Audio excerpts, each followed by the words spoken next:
ओम शांति।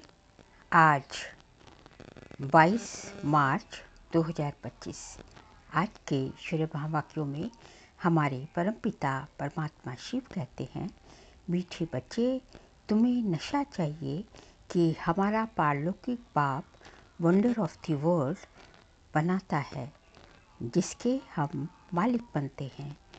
तुम्हें नशा चाहिए कि हमारा पारलौकिक बाप वंडर ऑफ द वर्ल्ड बनाता है, जिसके हम मालिक बनते हैं। प्रश्न: बाप के संग से तुम्हें क्या क्या प्राप्तियां होती हैं? उत्तर: बाप के संग से हम मुक्ति, जीवन मुक्ति के अधिकारी बन जाते हैं। बाप का संग तार देता है, पार ले जाता है। बाबा हमें अपना बनाकर आस्तिक और त्रिकालदर्शी बना देते हैं। हम रचिता और रचना के आदि मध्य अंत को जान लेते हैं। गीत: धीर स्तर मनवा धीर स्तर। ओम शांति। ये कौन कहते हैं? बच्चों को बाप ही कहते हैं। सब बच्चों को कहना होता है, क्योंकि सब दुखी हैं, अधीरे हैं। बाप को याद करते हैं कि आकर दुख से लिबरेट करो, सुख का रास्ता बताओ। अब मनुष्यों को, उसमें भी खास भारतवासियों को ये याद नहीं है कि हम भारतवासी बहुत सुखी थे। भारत प्राचीन से प्राचीन वंडरफुल लैंड था। वंडर ऑफ द वर्ल्ड कहते हैं ना। यहाँ माया के राज्य में 7 वंडर्स गाए जाते हैं, और वह है स्थूल वंडर्स। बाप समझाते हैं ये माया के वंडर्स हैं, जिसमें दुख है। राम बाप का वंडर है स्वर्ग। राम बाप का वंडर है स्वर्ग। भगवान ने स्वर्ग रचा। वही वंडर्स ऑफ वर्ल्ड है, वही वंडर ऑफ वर्ल्ड है। भारत स्वर्ग था, हीरे जैसा था। वहाँ देवी देवताओं का राज्य था। ये भारतवासी सब भूल गए हैं। भल देवताओं के आगे माथा टेकते हैं, पूजा करते हैं, परंतु जिनकी पूजा करते हैं उन्होंने बायोग्राफी को जानना चाहिए ना। ये बेहद का बाप बैठ समझाते हैं, यहाँ तुम आए हो पारलौकिक बाप के पास। पारलौकिक बाप है स्वर्ग स्थापन करने वाला। ये कार्य कोई मनुष्य नहीं कर सकते। इनको, ब्रह्मा को भी बाप कहते हैं। हे श्री कृष्ण की ये हैं श्री कृष्ण की आत्मा। तुम अपने जन्मों को नहीं जानती हो। इनको भी बाप कहते, शिव बाबा कहते हैं कि तुम अपने जन्मों को, ब्रह्मा को कहते हैं कि तुम अपने जन्मों को नहीं जानती हो। तुम श्री कृष्ण थे तो सतो प्रधान थे, फिर 84 जन्म लेते लेते अभी तुम तमो प्रधान बने हो। भिन्न भिन्न नाम तुम्हारे पड़े हैं। अभी तुम्हारा नाम ब्रह्मा रखा है। ब्रह्मा सो विष्णु व श्री कृष्ण बनेगा। बात एक ही है, ब्रह्मा सो विष्णु, विष्णु सो ब्रह्मा। ब्रह्मा मुख वंशावली, ब्राह्मण सो फिर देवता बनते हैं, फिर वही देवी देवता वे शूद्र बनते हैं। अभी तुम ब्राह्मण बने हो। अभी बाप बैठ तुम बच्चों को समझाते हैं। ये है भगवान वाच। तुम तो हो गए स्टूडेंट, तो तुमको कितनी खुशी होनी चाहिए, परंतु इतनी खुशी रहती नहीं है। धनवान धन के नशे में बहुत खुश रहते हैं ना। यहाँ भगवान के बच्चे बने हो तो भी इतनी खुशी में नहीं रहते। समझते नहीं, पत्थर बुद्धि है ना। तकदीर में नहीं है तो ज्ञान की धारणा कर नहीं सकते। अब तुमको बाप मंदिर लायक बना रहे हैं, परंतु माया का संग भी कम नहीं है। गाया हुआ है, संग तारे कुसंग बोरे। बाप का संग तुमको मुक्ति, जीवन मुक्ति में ले जाता है। फिर रावण का कुसंग तुमको दुर्गति में ले जाता है। 5 विकारों का संग हो जाता है ना। भक्ति में नाम कहते हैं सत्संग, परंतु सीढ़ी तो फिर भी नीचे ही उतरते रहते हैं। सीढ़ी से कोई धक्का खाएगा तो जरूर नीचे ही गिरेगा ना। सर्व का सदगति दाता एक बाप भी है। कोई भी होंगे भगवान का इशारा ऊपर में करेंगे। अब बाप बिगड़ बच्चों को परिचय कौन दे? बाप ही बच्चों को अपना परिचय देते हैं, उनको अपना बनाए सृष्टि के आदि मध्य अंत का नॉलेज देते हैं। बाप कहते हैं, मैं आकर तुमको आस्तिक भी बनाता हूँ, त्रिकालदर्शी भी बनाता हूँ। ये ड्रामा है। ये कोई साधु संत आदि नहीं जानते। वह होते हैं हद के ड्रामा। ये है बेहद का ड्रामा। इस बेहद के ड्रामा में हम सुख भी बहुत देखते हैं तो दुख भी बहुत देखते हैं। इस ड्रामा में कृष्ण और क्रिश्चियन का भी कैसा हिसाब किताब है। उन्होंने भारत को लड़ाई राजाई, लेकिन उन्हें क्रिश्चियंस ने। अभी तुम लड़ते नहीं हो, वह आपस में लड़ते हैं। राजाई तुमको मिल जाती है। ये ड्रामा में नूंद है। ये बातें कोई भी जानते नहीं हैं। ज्ञान देने वाला, ज्ञान का सागर एक ही बाप है जो सर्व की सद्गति करते हैं। भारत में देवी देवताओं का राज्य था तो सद्गति थी। बाकी सब आत्माएं मुक्तिधाम में थी। भारत सोने का था, तुम ही राज्य करते थे।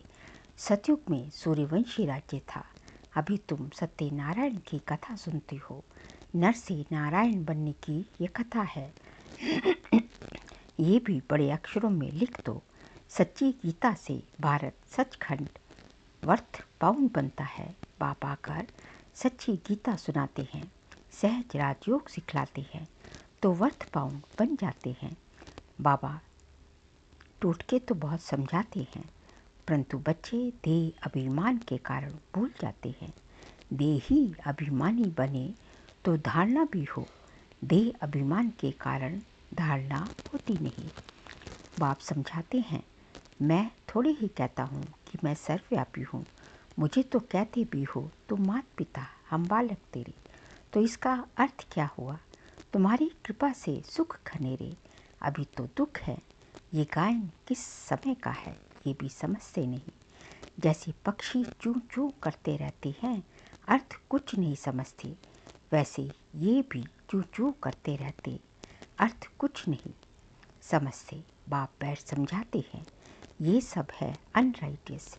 किसने अनराइटियस बनाया है? रावण ने। भारत सचखंड था तो सब सच बोलते थे। चोरी ठगी आदि सब आदि चोरी ठगी आदि कुछ भी नहीं था। यहाँ कितनी चोरी आदि करते हैं। दुनिया में तो ठगी ही ठगी है। इसको कहा ही जाता है पाप की दुनिया, दुख की दुनिया। सतयुग को कहा जाता है सुख की दुनिया। ये है विशेष वैशाल्य, सतयुग है शिवालय। बाप कितनी अच्छी रीति बैठ समझाते हैं। नाम भी कितना अच्छा है, ब्रह्मा कुमारी ईश्वरीय विश्वविद्यालय। अब बाप आकर समझदार बनाते हैं। कहते हैं इन विकारों को जीतो तो तुम जगत जीत बनेंगे। ये काम ही महाशत्रु है। बच्चे बुलाते भी इसलिए हैं कि हमको आकर गॉड गॉडेस बनाओ, देवी देवता बनाओ। बाप की यथार्थ महिमा तुम बच्चे ही जानते हो। मनुष्य तो ना बाप को जानते, ना बाप की महिमा को जानते। तुम जानते हो वह प्यार का सागर है। बाप तुम बच्चों को इतना ज्ञान सुनाते हैं, यही उनका प्यार है। टीचर स्टूडेंट्स को पढ़ाते हैं तो स्टूडेंट्स क्या से क्या बन जाते हैं। तुम बच्चों को भी बाप जैसा प्यार का सागर बनना है। प्यार से कोई को भी समझाना है। बाप कहते हैं तुम भी एक दो को प्यार करो। नंबर 1 प्यार है, बाप का परिचय दो। तुम गुप्त दान करते हो, एक दो के लिए घृणा भी नहीं करनी चाहिए, नहीं तो तुमको भी डंडे खाने पड़ेंगे। किसी का तिरस्कार करेंगे तो डंडे खाएंगे। कभी भी किसी से नफरत नहीं रखो, तिरस्कार नहीं करो। देह अभिमान में आने से ही पतित बने हो। बाप देह ही अभिमानी बनाते हैं तो तुम पावन बनते हो। सबको यही समझाओ कि अब 84 का चक्र पूरा हुआ। जो सूर्यवंशी महाराजा महारानी थे वही फिर 84 जन्म लेते, उतरते उतरते अब आकर पट पर पड़े हैं। अब बाप फिर से महाराजा महारानी बना रहे हैं। बाप सिर्फ कहते हैं माँ में कम याद करो तो पावन बन जाएंगे। तुम बच्चों को रहम दिल बन सारा दिन सर्विस के ख्यालात चलाने चाहिए। बाप डायरेक्शन देते रहते हैं। मीठे मीठे बच्चे रहम दिल बन जो विचारी दुखी आत्माएं हैं, उन दुखी आत्माओं को सुखी बनाओ। उन्हें पत्र लिखना चाहिए, बहुत शॉर्ट में। बाप कहते हैं, मुझे याद करो और वर्षे को याद करो। एक शिव बाबा की ही महिमा है, मनुष्यों को बाप की महिमा का भी पता नहीं है। हिंदी में भी चिट्ठी लिख सकते हो। सर्विस लिखने का भी बच्चों को हौसला चाहिए। बहुत हैं जो आप घात करके करने बैठ जाते हैं, उन्हें भी तुम समझा सकते हो कि जीव घात महापाप है। अभी तुम बच्चों का श्रीमत देने वाला है शिव बाबा। अभी तुम बच्चों को श्रीमत देने वाला है शिव बाबा। वह है श्री श्री शिव बाबा। तुमको बनाते हैं श्री लक्ष्मी, श्री नारायण। श्री श्री तो वह एक ही है, वह कभी चक्र में आते नहीं। बाकी तुमको श्री का टाइटल मिलता है। आजकल तो सबको श्री का टाइटल देते रहते हैं। कहाँ वह निर्विकारी, कहाँ ये विकारी। रात दिन का फर्क है। बाप रोज समझाते रहते हैं, एक तो देही अभिमानी बनो और सबको पैगाम पहुंचाओ। पैगंबर के बच्चे तुम भी हो। सबका सदगति दाता एक ही है। बाकी धर्म स्थापक को गुरु थोड़ी ही कहेंगे, सदगति करने वाला है ही एक। अच्छा, मीठे मीठे सिकिलते बच्चों प्रति माता पिता बाप दादा का याद प्यार और गुड मॉर्निंग। रूहानी बाप के रूहानी बच्चों को नमस्ते। हम रूहानी बच्चों की रूहानी बाप दादा को नमस्ते नमस्ते नमस्ते। सार के लिए पॉइंट्स हैं, किसी से भी घृणा व नफरत नहीं करनी चाहिए। रहम दिल बन दुखी आत्माओं को सुखी बनाने की सेवा करनी है। बाप समान मास्टर प्यार का सागर बनना है। सेकंड पॉइंट, भगवान के हम बच्चे हैं, इसी नशे व खुशी में रहना है। कभी माया के उल्टे संग में नहीं जाना है। देही अभिमानी बनकर ज्ञान की धारणा करनी है। आज का बाबा का वरदान है, बाप समान वरदानी बन हरेक के दिल को आराम देने वाले मास्टर दिलाराम भव। बाप समान वरदानी बन हरेक के दिल को आराम देने वाले मास्टर दिलाराम भव। जो बाप समान वरदानी मूर्त बच्चे हैं, वह कभी किसी की कमजोरी को नहीं देखते। वह सबके ऊपर रहमदिल होते हैं। जैसे बाप किसी की कमजोरियां दिल पर नहीं रखते, ऐसे वरदानी बच्चे भी किसी की कमजोरी दिल में नहीं रखते। वह हर एक की दिल को आराम देने वाले मास्टर दिलाराम होते हैं। इसलिए साथी हो या प्रजा, सभी उनका गुणगान करते हैं। सभी के अंदर से यही आशीर्वाद निकलेगी कि ये हमारे सदा स्नेही सहयोगी हैं। स्लोगन है, संगम युग पर श्रेष्ठ आत्मा वह है जो सदा बेफिक्र बादशाह है। संगम युग पर श्रेष्ठ आत्मा वह है जो सदा बेफिक्र बादशाह है। आज बाबा कहते हैं, संगम युग पर श्रेष्ठ आत्मा उसे कहेंगे जो हमेशा सदा जो है बेफिक्र बादशाह होती है, जिसे कोई फिक्रात नहीं है। फिर आगे जो है मातेश्वरी जी के अनमोल महावाक्य हैं। पहला, ज्ञानी तो आत्मा बच्चों की भूल होने से 100 गुना दंड। इस अविनाशी ज्ञान यज्ञ में आए साक्षात परमात्मा का हाथ लेकर, फिर कारणे अकारणे अगर उनसे विकर्म हो जाता है तो उसकी सजा बहुत भारी है। जैसे ज्ञान लेने से उनको 100 गुना फायदा है, वैसे ज्ञान लेते कोई भूल हो जाती है तो फिर 100 गुना दंड भी है। इसलिए बहुत बहुत खबरदारी रखनी है। भूल करते रहेंगे तो कमज़ोर पड़ते रहेंगे। इसलिए छोटी बड़ी भूल को पकड़ते रहो। आइंदा के लिए, आगे के लिए परीक्षण करते चलो।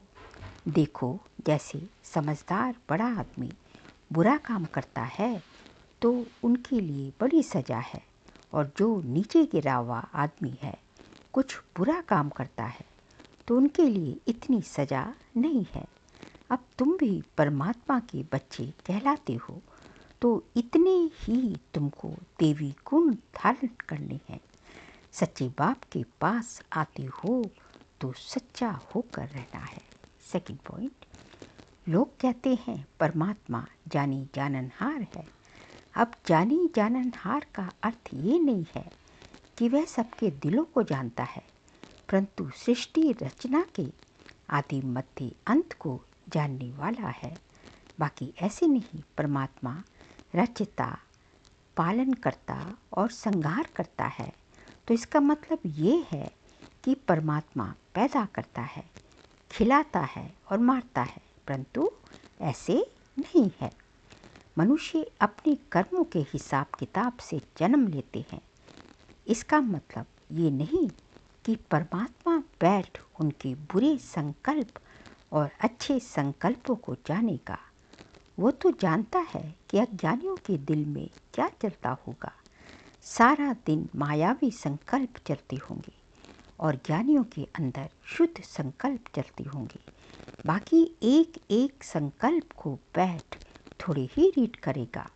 बाकी परमात्मा जानता है अब तो सबकी आत्मा दुर्गति को पहुंच गई है, उन्हों की सदगति कैसे होती है, ये सारी पहचान जानी जाननहार को है।